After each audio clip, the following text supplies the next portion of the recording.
사무엘서 4장 5절에서 11절 말씀입니다. 여호와의 언약궤가 진영에 들어올 때에 온 이스라엘이 큰 소리로 외치매 땅이 울린지라. 블레셋 사람이 그 외치는 소리를 듣고 이르되 히브리 진영에서 큰 소리로 외치면 어찌 됨이냐?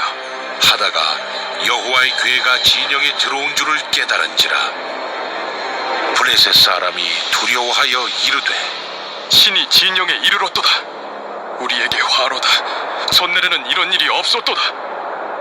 우리에게 화로다. 누가 우리를 이 능한 신들의 손에서 건지리요? 그들은 광야에서 여러 가지 재앙으로 애굽인을 친 신들이니라. 너희 블레셋 사람들아, 강하게 되며 대장부가 되라. 너희가 히브리 사람의 종이 되기를 그들이 너희의 종이 되었던 것 같이 되지 말고 대장부 같이 되어 싸우라 하고 블레셋 사람들이 쳤더니 이스라엘이 패하여 각기 장막으로 도망하였고 살육이 심히 커서 이스라엘 보병에 엎드러진 자가 3만 명이었으며 하나님의 궤는 빼앗겼고 엘리의 두 아들 홈니와 비느하스는 죽임을 당하였더라.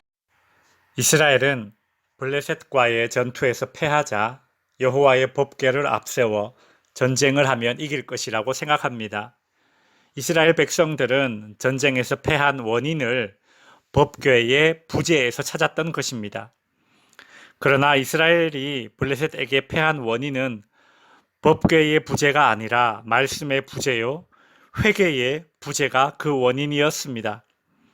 이스라엘 백성들은 여호와의 법궤를 마치 이방 사람들이 우상이나 부적을 사용하듯이 하나님을 사용하려고 합니다. 이 일에 엘리 제사장의 두 아들인 홈니와 비느하스가 앞장섭니다. 5절에 보면 여호와의 언약궤가 진영에 들어올 때에 온 이스라엘이 큰 소리로 외치매 땅이 울린지라 라고 하죠. 언약궤를 본 이스라엘 백성들은 땅이 울릴 정도로 큰 환호와 함성을 질렀습니다. 언약궤가 있기 때문에 하나님이 자신들과 함께 할 것이고 전쟁에 승리를 줄 것이라 큰 기대를 하고 있는 것입니다. 한편 블레셋 진영에서도 여호와의 법궤가 이스라엘 진영에 들어왔다는 소식을 듣게 됩니다. 7절 블레셋 사람이 두려워하여 이르되 신이 진영에 이르렀도다 하고 또 이르되 우리에게 화로다. 전날에는 이런 일이 없었도다 라고 합니다. 블레셋 사람들은 법궤가 이스라엘 진영에 온 것이 신이 이스라엘 진영에 왔다고 표현합니다. 우상을 섬기는 블레셋 사람들의 생각과 하나님을 섬긴다는 이스라엘 백성들의 생각이 동일합니다. 이스라엘 진영에 법궤가 왔지 하나님이 오신 것이 아닙니다. 하나님은 법궤 안에 갇혀 계신 분이 아니십니다. 그럼에도 이스라엘 백성들이 우상을 섬기며 부적을 믿는 이방인들과 같은 수준으로 하나님을 섬기고 있다는 것은 살아계신 하나님, 전능하신 하나님을 우상으로 전락시키는 것입니다. 성도 여러분, 하나님을 제한하지 마십시오. 여러분이 하나님을 어떻게 알고 있고 여러분이 어떤 하나님을 체험하셨던 간에 나의 하나님에 대한 암과 나의 신앙 경험에 하나님을 제한하려 해서는 안 됩니다. 오랜 역사와 전통에 빛나는 종교적 전통과 신념에 하나님을 가두지 말아야 합니다. 우리가 이와 같은 방식으로 하나님을 제한하는 순간 복의 근원이신 살아계신 하나님을 우상으로 전락시키는 것이고 이는 더 이상 복의 근원이 아니라 재앙의 근원이 되어 우리에게 고통을 가져다 줄 것입니다. 블레셋 사람들은 8절에서 화로다. 누가 우리를 이 능한 신들의 손에서 건지리요. 그들은 광야에서 여러 가지 재앙으로 애굽인들을 친 신들이니라 라고 말합니다.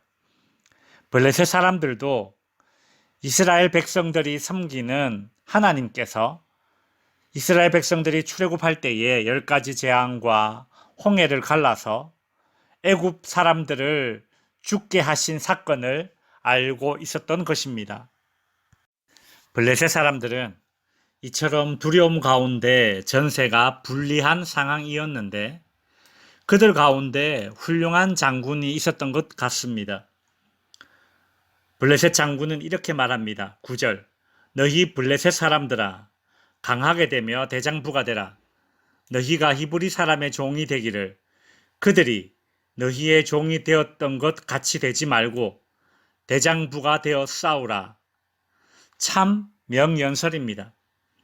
블레셋 군인들은 결사의 각오로 이스라엘과 전쟁에 임합니다. 한편 언약궤만 의지하고 마냥 기뻐하고 환호하던 이스라엘 백성들은 죽기 살기로 덤비는 블레셋과의 전투에서 이번에도 패하게 됩니다. 블레셋은 법궤로 인해 더욱 똘똘 뭉치게 된 반면 이스라엘은 법궤가 없었던 전투에서는 4,000명이 죽었는데 법궤가 있는 전투에서는 3만 명이 죽게 됩니다. 법궤가 있었지만 오히려 더 비참한 결과를 맞게 되었습니다. 무엇보다 충격적인 사실은 11절 하나님의 궤는 빼앗겼고 엘리의 두 아들 홈니와 비느하스는 죽임을 당하였더라. 하나님은 법궤를 마치 우상이나 부적처럼 사용하는 이스라엘 백성들의 잘못된 신앙을 경고하시기 위해 당신의 이름이 훼손되더라도 언약궤를 블레셋의 손에 넘겨주셨습니다. 그리고 사무엘의 예언처럼 엘리의 두 아들은 한날 한시에 죽게 됩니다. 말씀을 정리하겠습니다. 하나님은 그 무엇에도 제한되시는 분이 아니신데 이스라엘 백성들은 법궤 안에 하나님이 내재해 계신다고 믿었습니다. 이방인들이 우상을 섬기는 방식으로 하나님을 제한하려 하였습니다. 그 어떤 잣대로든 하나님을 재단하고 제한하려는 순간 복의 근원이신 하나님께서는 우리에게 재앙의 근원으로 얼굴을 바꾸십니다. 성도 여러분, 세상에서 책을 안 읽는 사람보다 더 무서운 사람이 책을 한 권만 읽은 사람이라는 말이 있습니다. 내가 아는 어떤 성경 한 구절로, 내가 했던 어떤 신앙 체험으로, 교회의 오랜 역사와 전통으로 하나님을 제한하는 실수를 범하지 않아야 할 것입니다.